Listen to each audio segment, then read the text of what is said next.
Okay. But first of all, and just well, tell me what some of the things that were going on were around the time that Cecil realized that maybe he should start taking a leadership role. Well, he was in the hospital at first. He was in the hospital. He had a real bad tumor in his neck. He did a lot of thinking, and then he wanted to. He went into the like the pipeline. They were going to build a pipeline. They didn't even, consider asking the natives. But he got together with a lot of people,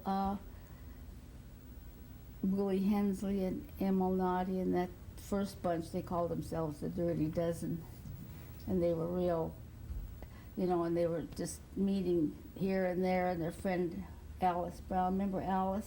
Mm-hmm. She was the only woman in their little gang.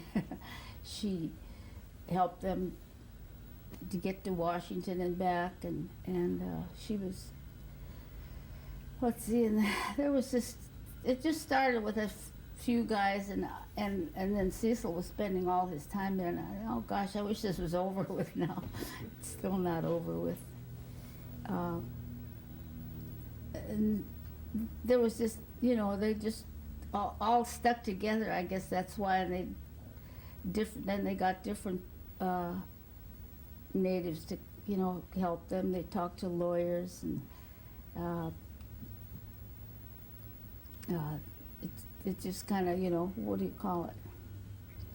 Evolved. And he was there. He just, he told me he just loved what he was doing. He said, "I do this for nothing." He just practically did.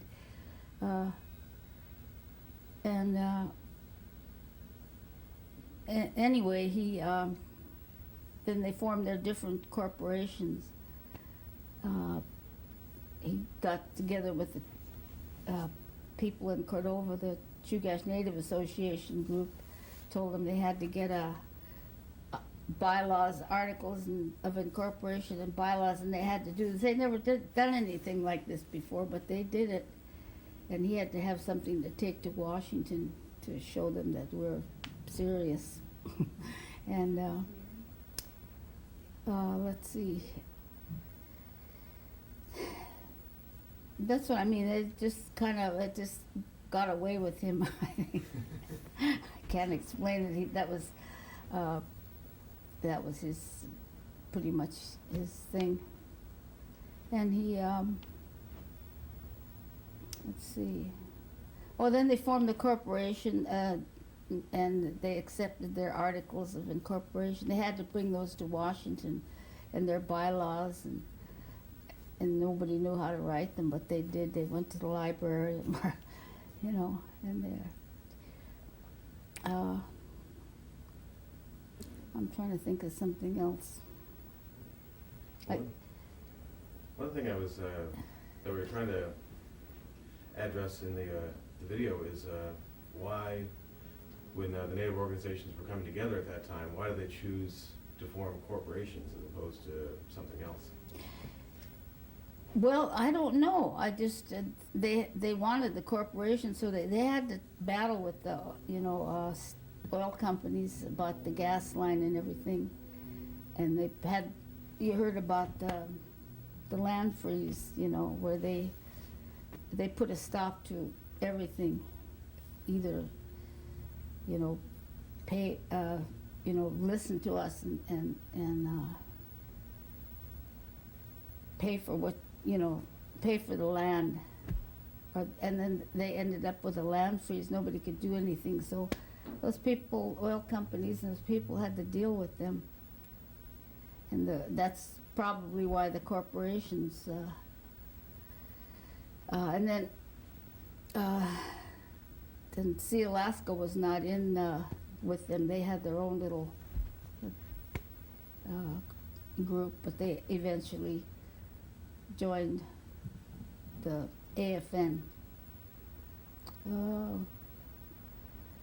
I can't think of much more to say on that.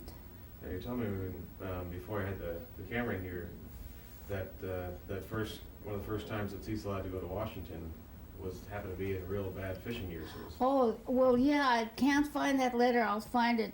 And, they just didn't have much money, and he borrowed money, I found out later, on our home. And he got a letter. Oh, Cordova people didn't have a good season that year. It was just everybody was broke and just. So he got a letter from them one time. It was a couple $100 and said, Cecil, this is toward, wish we could, toward your trip to Washington, wish we could do more, and signed by people in Cordova. He was so proud of that. You think it was $1 million. But they depended a lot on him, And if it wasn't for him, there wouldn't have been he just, what do you mean? He just went on and never let go. And now I hear a lot of people getting credit for starting stuff, but they had that first group of AFN. He was, one of the original AFN. They got that together. And like I've tried not to remember too much because it gets me upset too when I think of what happened to him. What those certain people did. I get really mad at them. It was such. Well, that's about it. I mean, there's nothing much more. Now, what was your day-to-day home life like during that time period? I understand. I've heard that Cecil was up late a lot of times. Oh yeah, he'd be books. sitting over there in that table with. He had a whole bunch of law books. He got from his friend, and I was working too. And then he was at the time working for the airlines, Pacific Northern, one of the airlines. Yeah. And he would take off, and do his little thing. And they told him, you can't be just leaving and running back and forth. So he quit. He quit his job, and then I was working then too. But he just figured, he'd rather this was more important. Yeah, he was smart. He had a lot of books he read. He had a photographic memory. I think he could remember things he read. Did you ever wind up going with him on any of the trips to Washington? One time, just one time, he asked me to go with him because he was gone so much. But I didn't go as business. I didn't want to get mixed up with the business. I just went out to the zoo and just saw the pandas, and that was about it. No, I never. I try to keep away from everything, and it was it's hard. I mean, I was trying to keep him calm and healthy, and he, like I said, he was just every bit of his life, I guess, for a long time. My kids, Brenda was the youngest, he'd come home in the middle of the night from Washington or something. One time they were watching TV in the morning, and he came in the door. Came from the bedroom. And Brenda looked at him. She said, "What are you doing here?" like she hadn't seen him around for so long. And what were some of those early meetings like? I guess they were, from what I've heard, they're quite informal and. Oh yeah. You mean the AFN group? Yeah, both the AFN and the first few meetings of the National Chugach Natives Association. Yeah, they they tried to learn everything they could about business, and how to write up articles of incorporation and bylaws, and they all it worked. I mean, you know, they did good. Mom, maybe you should say something about Mary Gordioff, since she's one of the original incorporators. Oh, and Mary Gordioff and John George, Brodkin. yeah. Yeah, Mary and George, Cecil told them, we've got to have all these things, bylaws, before I go to Washington. So George and Mary Gordioff just tried real hard and got things together, got their articles and all their business, you know. And let's see, Mary and who else? John Brodkin. And John Brodkin, yeah. And then they wanted to have the corporation to have 2 from each village, and then that was illegal, so they couldn't do it that way. They had to have a regular just voting, you know. But he would try real hard to get the villages in there, you know, because that was their land, a lot of the land. One story that Brenda related yesterday was that at one point that some of the folks in Washington said, well, you know, why should we give you natives money? None of you even have a mortgage. Like, you know, how are you going to know how to deal with money? Yeah. Tell me, maybe you could tell me that story. Well, I guess, you mean about him mortgaging our house? Well, that and Borrowing? And I heard that, oh, maybe Brenda can. The one, who's it, John Borbidge tells a story about Dad, no wait, that the people in Washington were saying, why should we give you guys money? Has any of you even ever had a mortgage responsibilities? And so they all went out and scrambled, and Dad was the only one with a mortgage. He was the one, yeah. He owned a house, and everybody else, I mean, people just lived in the villages, and then and they keep bringing that up, and I didn't, it was kind of done behind my back, too. You know, he figured I'd find out sooner or later. But I didn't for a long time. I mean. Oh, so now you're talking about them mortgaging the house. What? Now you're talking about them mortgaging the house? Yeah, borrowing money on the house. Well, tell me some of the things that about Cecil's personality, Mary. Some of the things that first attracted you to him as a person. Well, I met him oh gosh, let's see. I met him at a dance in Ketchikan, and I didn't want to dance with him. He's a fisherman. I had a pretty white dress on. I thought, I hate to dance with this guy, get his old hands on my pretty white dress. And then after, he went on south and joined the Marines. And one day I met his brother in Ketchikan, and I said, well, yeah, maybe I'd like to write to Cecil, just say hi, you know, just as a friend. So I wrote to him, and he wrote, you know, and I just write like little notes. And his best friend was my boyfriend, so I'd tell him all about art. Anyway, he asked me if would I go to a movie with him when he got back. You know, he was a real basket case, a real shell-shock mess when he came back from Korea. But he, you know, we started dating, and he had we were married for 30 years, and then he died.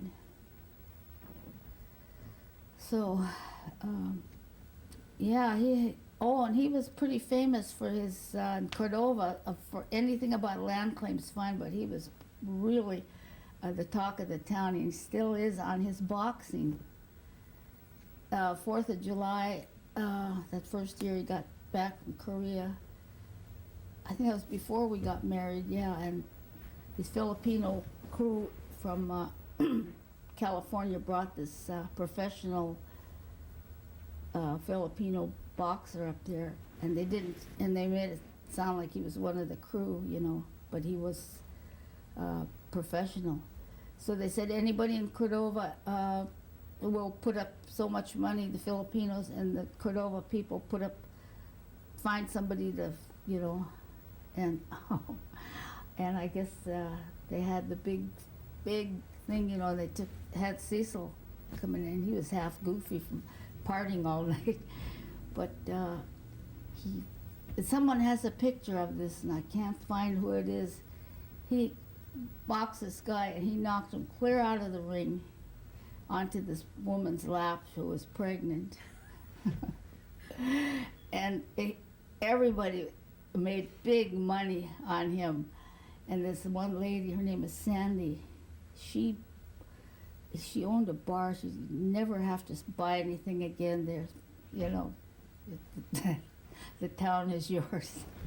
But I don't know who that lady was, whoever that kid is, pretty old now, but somebody took a picture while they were he was like, hit the guy went flying through the air. And if you talk about Cecil to a lot of people, they'll bring that up, his land claim's fine, but boy, he was quite the boxer. And then after we were married, he got sick one time. He had this tumor in his neck, and they still want him to box, and I just talked him out of it. I said, God, this is too much, But like I said, everybody just thought he was the big hero, because they all put up their money to, again, the Filipinos ready to kill their guy they brought up. Because he lost the fight. Was there ever a time when Cecil maybe talked to you, and when you kind of first realized that things were going to really change in the way that natives were living in Alaska? No, he didn't want to say too much. He's, because he knew I was not real enthusiastic, because our kids were little, and here I am taking care of the kids. He was off one time I was so sick, a doctor gave me medicine for my ears, and I told Cecil he was going to Washington. I was laying there dying, and he said, well, I'm going now. And I said, oh God, I was so sick.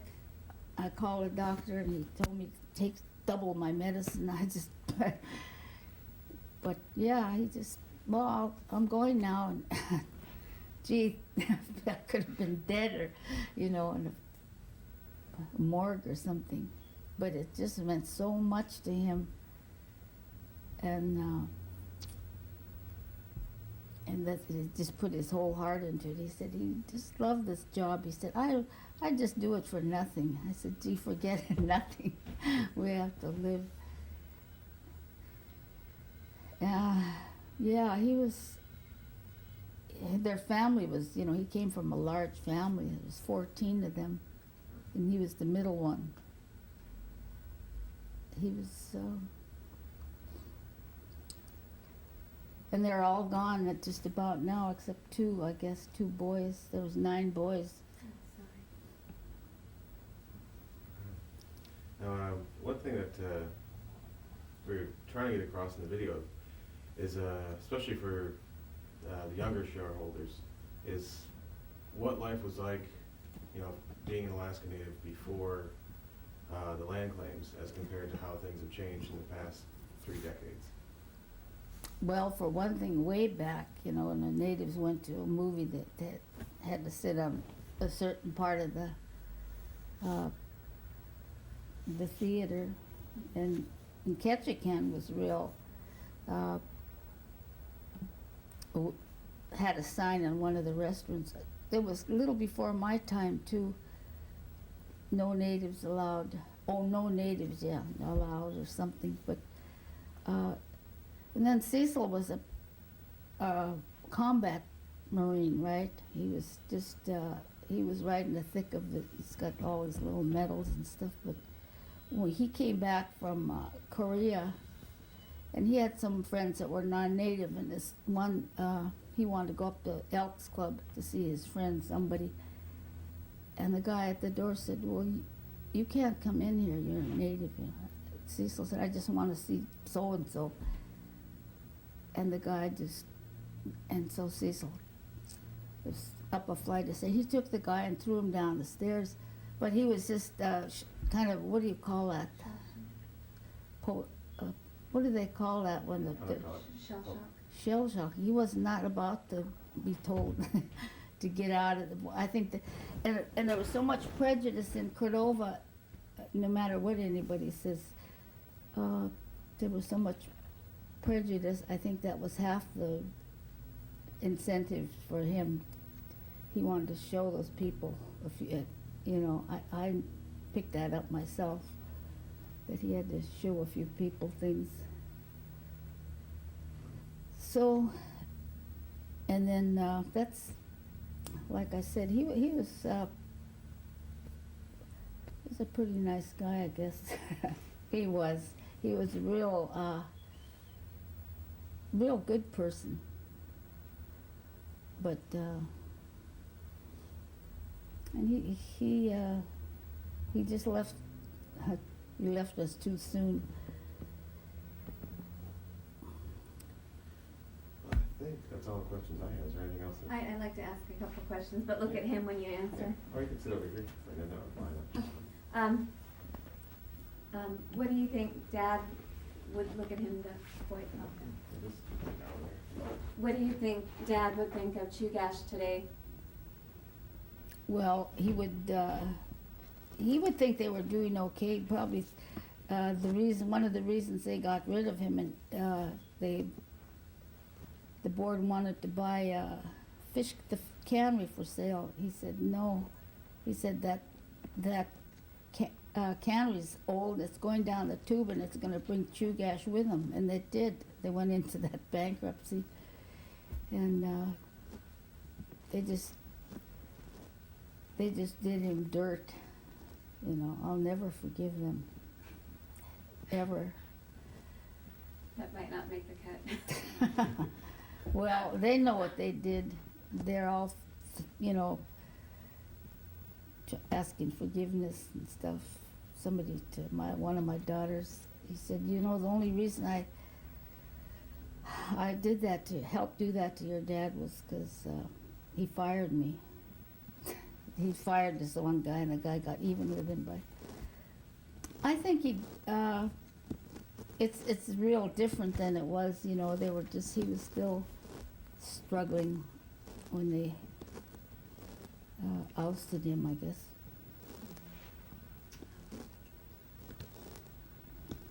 And my mother used to come up, from Seattle. She's Indian from Metlakatla. Boy, she would, oh God, not embarrass me, but somebody in the audience of Seattle people just know it all, she'd say, for crying out loud, she said, he's only human, he's not Jesus Christ. And even Jesus, they nailed him to the cross. Oh, Mom. But she really, she told him when he first got involved, she said, what they're going to do to you, she said, they'll wait till you get way up here, Cecil, then they'll pull you down. That's what happened. That's what they do. Politics at its finest. I just thinking about Grandma, my mother. She always stuck up for him. She always had, and she's the kind of person that never, if she had something to say, she'd say it. You know where Metlakatla is? Yeah. Yeah, that's on my roots. Anyway. My mom was the first board secretary too. Oh, that's the other thing. They couldn't afford a secretary, right? I was that's my training. I was a medical secretary at the hospital. And yeah, they had no secretary and nobody to check the bill, so I got elected, and I was an unpaid secretary for quite a while, till they found someone little, up at, little classier, I guess. Little, yeah, that's it. I was and he said, well, he took me out to dinner. He said, well, this will be your pay for for the week in Chinese dinner. Oh, and then there was no computers, nothing like that, right? Little old typewriters, that's what we had. But I would type something for him. I've even got, nothing, no whiteout, nothing. And he'd read it and he'd say, well, don't get mad at me, but could you change this? Could you change this? And I'd say, for crying out loud, just make up your damn mind and just quit changing things. Now with a computer, no problem, but boy, when erasing and filling in things. And Do you think Dad would be proud of the way Chugach has risen to the top again? if he had something to do with it, he would. But he wouldn't just, Do you think he liked Barney? Yeah, I think he would. Yep. Well, I think that's all the questions I have. Is there anything else that you would like to add? No, I was just thinking about being the secretary and being the unpaid. Yeah, that was kind of fun at the time, but he would write. He'd be writing things, and I would be typing them, and then yeah, I was. Now that I think about that, how angry I'd get. And I see those computers, and I think, God, if we had something like that, we'd really, but little type. Oh, and then I did the first newsletter. Have you seen it? I haven't Potential seen shareholders. the first newsletter for the ship. Have you seen it? Yeah. It's an old one. Is it in your office? The very number one, Mhm. where I gave all their names and gee, I have to look at that. They should frame it. I tried to make it sound, It's good. yeah. It's kind of funny. My mom did the first newsletter, and now I do the newsletters. Yeah, well, no, then I had to get stamps and seal all those envelopes, take them down to the post office and mail them to people we could think of, I did that too. Oh, and then I bought a big coffee, they all laughed about that, on sale for $7, coffee pot. They just got a biggest kick out of that. I was trying to save them money. Yeah. Yeah, oh, no, I can't say a lot of things that happened, because I wouldn't want it to get back to about this guy and his wife having a little, are you recording this? When David was baptized in California, I'll have to scan that at work. except my hair, that's a shadow, it looks like my hair. You could take that. Let's see. Oh, that's when they were really young. But I meant one of, let me see, wait, oh. Oh, Brenda, Nancy, little Nancy lining these up. Let's see. This is my brother. Not that one, this one. He died just, biggest smoker, and, you couldn't, I tried to talk him into quitting, yeah. How old was Grandma in that picture? Probably 20. She married my dad, she was 20 and he was 33. Wow. Look That's at a her. kind of big age difference. 13 years. Mhm. Grandma and, gee, I don't know. Nancy comes over here and does, my mother met with Catholic, so I'm half Swede and half Simpson. I'm just still looking at my, I have to get back. I have to drive you back. No, I have to go back on fireweed anyways. I'm trying to think.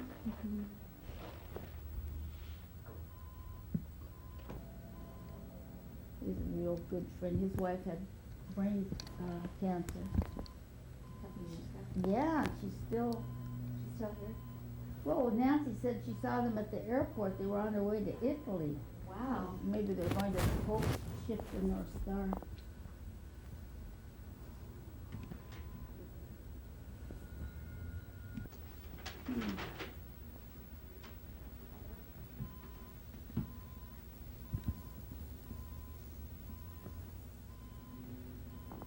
Yeah, Grandma used to go to the meetings, give him a bad time. She couldn't.